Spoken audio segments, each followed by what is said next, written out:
ابھی تو اہل کام اگے ٹرنا ہے. اللہ تعالیٰ ہمارا قل اتعبدون من دون اللہ، اے نبی تم فرماؤ کہ کیا تم عبادت کرتے ہو من دون اللہ کی، اللہ کو چھوڑ کے ان ہستیوں کی، عیسیٰ اور ان کی ماں کی، ما لا یملک لکم ضرا ولا نفعا، جو نہ تو تمہارے نقصان کے مالک ہیں اور نہ نفع کے.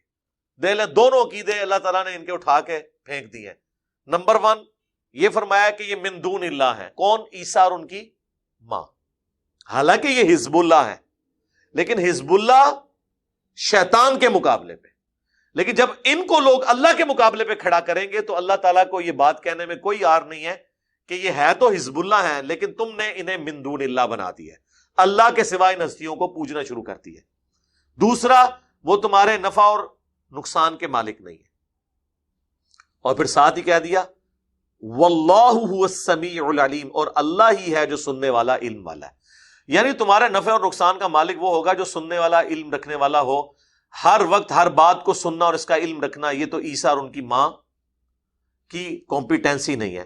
جب عیسیٰ اور ان کی والدہ کسی کے نفع اور نقصان کے مالک نہیں ہیں اور وہ روٹی کھانے کے محتاج ہیں، اور وہ اللہ کے مقابلے پہ عیسائیوں نے جب انہیں کھڑا کیا تو وہ من دون اللہ، اللہ نے ان کو کہہ دیا تو بابے شاہی کوئی نہیں، بابے شاہی کوئی نہیں. شکر کرو اسی اتنے روک رہے ہیں لوگوں نو بس کہ بابے شاہی کوئی نہیں. ایڈی ڈی موٹی گلاں میرے دماغ چ آندیاں نے اس تو بعد، لیکن میں کہنا نہیں، اخلاقیات کا دائرہ ہم نے کراس نہیں کرنا. بس اس تے ہی تسی رہو کہ بابے تے شاہی کوئی نہیں. جدو کوئی کہنا کہ بابے بڑی شان ہے تے اے سورۃ المائدہ کی آیت نمبر 75 اور 76، میں نے اس کا واقعہ بھی آپ کو سنایا تھا پہلے بھی، جب وہ سورۃ النساء کی آیت نمبر 48 آئی تھی نا، ان اللہ لا یغفر ان یشرک بہ، تو 3 قرآن لیکچر میں نے اس ایک آیت پہ کیے تھے. کیونکہ توحید نہیں ہے تو پیچھے تو کوئی شے نہیں ہے. تو اس میں بھی میں نے بتایا تھا کہ ہمارے آفس کے ایک کولیگ وہ دوسری سائٹ پہ تھے، ہم ایک دفعہ وہاں گئے تو دعوت اسلامی میں، تو وہ جب جماعت کروائی انہوں نے، ہم نے نماز ان کے پیچھے پڑھی، ہم تو پڑھ رہے تھے رفع الیدین سے. وہ بڑے حیران ہوئے کہ ایک رفع الیدین کرنے والا بندہ ہمارے پیچھے نماز پڑھ رہا ہے. وہ گمان کیا انہوں نے کہ ہم اہل حدیث ہیں، اور اہل حدیث جو ہیں وہ تو بریلویوں کو مشرک سمجھتے ہیں، نماز کے قائل نہیں ہیں، اور دوسری طرف بریلوی بھی قائل نہیں ہے ان کے پیچھے، وہ گستاخ رسول سمجھتے ہیں.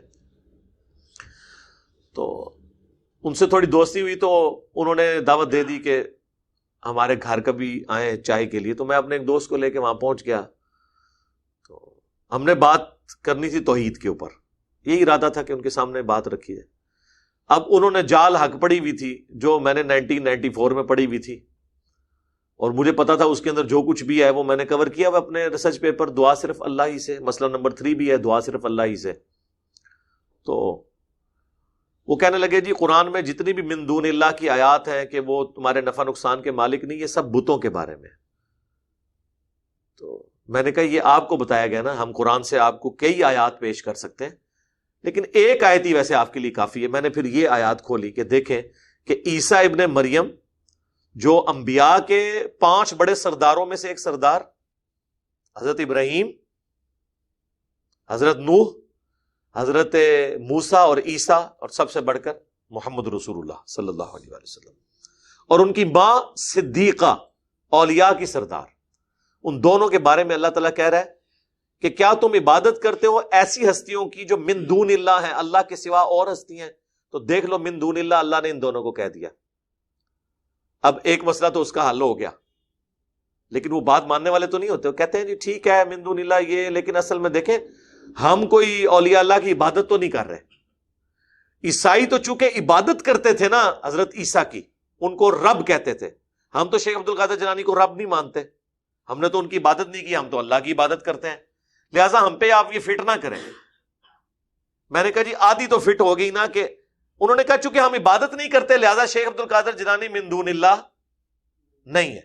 میں نے کہا جی بالکل ایگری، لیکن اگر ان کی عبادت ہو رہی ہو پھر من دون اللہ ہے؟ کہتے ہیں ہاں. تو میں نے کہا عبادت ہو رہی ہے کیونکہ آپ ان کو مدد کے لیے پکارتے ہیں، اور قرآن کے پہلے صفحے پہ لکھا ہے ایاک نعبد و ایاک نستعین، اے اللہ عبادت بھی تیری کرتے ہیں اور دعا بھی تجھ سے. ایک تو ظاہری اسباب ہے، وہ تو آپ کافر سے بھی لے لیں، وَتَعَاوَنُوا عَلَى الْبِرِّ وَالتَّقْوَى وَلَا تَعَاوَنُوا عَلَى الْإِثْمِ وَالْعُدْوَانِ. لیکن ایک یہ ہے کہ وہ تو آپ فرشتے سے بھی مدد نہیں مانگ سکتے. بارش برسانے کی ڈیوٹی فرشتوں کے پاس ہے، لیکن بارش آپ اللہ سے مانگیں گے. فرشتوں سے مانگیں گے تو مشرک ہو جائیں گے. اور عبادت کے اندر دعا شامل تھی، پھر بھی اللہ نے الگ سے ذکر کیا. ضرورت کوئی نہیں تھی ذکر کرنے کی، لیکن اللہ کو پتا تھا زیادہ شرک اس میں آنا ہے. ایاک نعبد و ایاک نستعین، کیونکہ ابو داؤد میں، ترمذی میں، نسائی میں حدیث موجود ہے الدعاء هو العبادہ، دعا ہی عبادت ہے. پھر حضور نے اپنی بات کی دلیل میں آیت پڑھی سورۃ المؤمن، جسے سورہ غافر کہتے ہیں، آیت نمبر 60، ادعونی استجب لکم، اے میرے بندو مجھ سے مانگو میں تمہاری دعا کو قبول کروں گا. ان الذین یستکبرون عن عبادتی، بے شک جو لوگ مجھ سے دعا کرنے میں، عبادت میں تکبر کرتے ہیں، میں انہیں ذلیل و خوار کر کے جہنم میں داخل کروں گا. اللہ نے دعا نہ کرنے کو کہا کہ عبادت سے تکبر ہے، تو دعا کیا ہوئی؟ عبادت. تو لہذا شیخ عبد القادر جیلانی سے کوئی دعا کرے گا تو گویا وہ ان کی عبادت کر رہا ہے.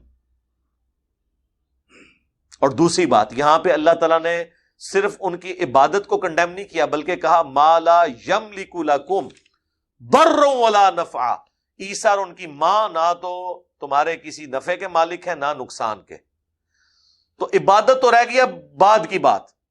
اللہ کہہ رہا ہے عیسیٰ اور ان کی ماں مشکل کشا نہیں ہے. تو اگر عیسیٰ ابن مریم اور ان کی ماں مشکل کشا نہیں ہے تو بابے شاہی کوئی نہیں، بابے شاہی کوئی نہیں. یا مانو کہ عبد القادر جیلانی کا مرتبہ حضرت عیسیٰ سے زیادہ ہے؟ وہ عیسیٰ ابن مریم جو مردوں کو اللہ کے اذن سے زندہ کر دیتے تھے، اتنا بڑا معجزہ کسی پیغمبر کو نہیں دیا گیا، بغیر باپ کے پیدا ہوئے. ویسے تو آپ کو کہانیاں کراتے ہیں کہ بھی سارے انبیاء کے معجزات جمع کر کے نبی علیہ السلام کو دیے گئے. تو میں ان سے سمپل پوچھتا ہوں کہ یہ جو معجزہ ہے کہ بغیر باپ کے پیدا ہوئے، یہ تو ہمارے نبی کا معجزہ نہیں ہے. اوورال ان کا مرتبہ زیادہ ہے، لیکن یہ کہانی نہ کرایا کریں آپ، یہ آپ کی کہانی ہو جائے گی. باقی تو ہر معجزہ آپ جھوٹا بنا لیں گے. وہ جھوٹا واقعہ بھی بنایا ہوا ہے حضرت جابر کے بیٹوں کو زندہ کرنے والا، چلیں وہاں اس کے اوپر قرآن میں نفی ہے کہ مردہ کوئی زندہ نہیں کیا، لیکن چلیں یہ معجزہ آپ کیسے ثابت کریں گے بغیر باپ کے پیدا ہونا؟ ہمارے تو نبی کا نام ہے محمد ابن عبداللہ، حضرت عیسیٰ کا نام ہے عیسیٰ ابن مریم، کیونکہ ان کا باپ کوئی نہیں تھا، ورنہ تو باپ کی طرف بچے کو منسوب کیا جاتا ہے. پھر کیا کریں گے؟ حضرت آدم کے لیے تو آپ پلی لے لیں گے کہ چونکہ وہ پہلے انسان تھے اس لیے یہ ہوا. عیسیٰ ابن مریم کا کیا کریں گے؟ تو یہ کہانیاں نہ کروایا کریں، آپ کے گھاٹے فٹ ہو جائیں گے. تو میں نے کہا یہاں تو ان کے مشکل کشا ہونے کی بھی نفی کی گئی ہے. تو اس کے بعد وہ لاجواب ہو گئے. بات انہوں نے مانی نہیں، لیکن ڈیفینسو موڈ میں چلے گئے. وہ مانتے اس لیے نہیں ہے کہ وہ یہ سمجھتے ہیں کہ اگر ہم نے یہ بات مان لی نا تو ہمارے بزرگوں کو یہ باتیں کیوں نہیں سمجھ آئی ہیں جو اس کو سمجھ آ گئی ہیں. تو میرے بھائی یہی تو بات کرتے تھے یہودی بھی کہ عیسیٰ ابن مریم جو باتیں کر رہے ہیں، حضرت عیسیٰ ابن مریم تو نوجوان تھے، ان کے بابے تو اتنے بوڑھے تھے یہودیوں کے علماء، اور وہ جا کے ان کو چیلنج کرتے تھے یروشلم کے اندر بیت المقدس میں جا کے. ان کے خطبات آپ دیکھیں، وہ تو بلکہ ایران والوں نے تو ایک فلم پوری بنا دی ہے جس میں عیسیٰ ابن مریم نے جب علماء یہود سے جا کے گفتگو کرنی شروع کی ہے، وہ آپ دیکھیں تو صحیح کتنی زبردست گفتگو کرتے ہیں، اور اینڈ پہ وہ ان کو قتل کرنے کے لیے وہ چڑھ دوڑتے ہیں ان پہ. وہ تو پھر اللہ تعالیٰ ان کو ان کی نظروں کے سامنے سے غائب کر دیتا ہے. یار بابے کیڈی زریلی چیز نے، نبی بھی آ جائے نا یہ کہتے ہیں نہیں اسی اپنے بابے نو لے کے چلنا ہے. سب سے بڑی رکاوٹ جو ہے نا انبیاء کی دعوت حق کے سامنے بھی وہ بابے ہوتے ہیں. بابوں کو ہٹائے بغیر آپ انبیاء کی دعوت کر ہی نہیں سکتے. یار نبی جب خود موجود تھے اس وقت بابے جو ہے رکاوٹ بنے ہوئے تھے. آج تو نبی کی بھی ہمیں حمایت حاصل نہیں ہے، ٹھیک ہے، بغیر نبی کے ہیں، ان کی تعلیمات ہمارے ساتھ ہیں، تو ہمیں اب زیادہ زور لگانا پڑے گا بابوں کو ہٹانے کے لیے. بابوں کو ہٹانا یہ ضروری ہے، اس کے بغیر آپ انبیاء تک پہنچا نہیں سکتے، لوگوں کو ان کی تعلیمات تک پہنچا نہیں سکتے. بابا لیس کرنا ضروری ہے جی. یہ جو کہہ رہے ہیں بابا لیس بنا رہا ہے. ہاں اس کے بعد آپ کہہ رہے ہیں نا جو یہ کہ یہ بابا لیس بنا کے خود بابا بننا چاہتا ہے. بھائی خود بابا بننا چاہتا تو بھائی آپ کی طرح چندہ بک ہوتی، آپ کی طرح ایک المحند کتاب لکھ کے ہم نے امت کو تھمائی ہوتی کہ یہ ہمارے عقیدے ہیں ہمارے فرقے کے، اور آپ کے مخالفین کی طرح اسام الارمین لکھ کے تمہید ایمان لکھ کے تھمائی ہوتی کہ یہ ہمارے فرقے کے عقیدے ہیں.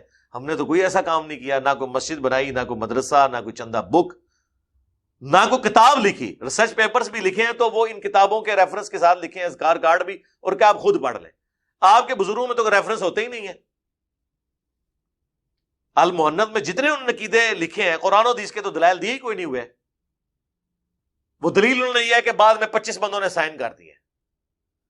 تو اسی لیے انہوں نے فرمایا نا کہ جی میں نے پڑھی نہیں ہوئی تھی لیکن مجھے یقین ہے کہ اتنے بڑے بڑے علماء جس طرح یقین کریں آپ کو یہ یقین ہے کہ اتنے بڑے بڑے علماء غلط کام نہیں کر سکتے, اس سے زیادہ ہمیں یقین ہے کہ اگر علماء کے سائن ہوئے میں نا پھر قرآن دی اس کو نیچے ہونے لگا ہوتے پھر یہ مطلب ہے کہ انہیں پنجی مولوی پانے پے نے, پنجی والے نہیں تے مولوی پا کے نا قرآن دی اس دا جڑا نا ویٹیج پورا کیتا جائے.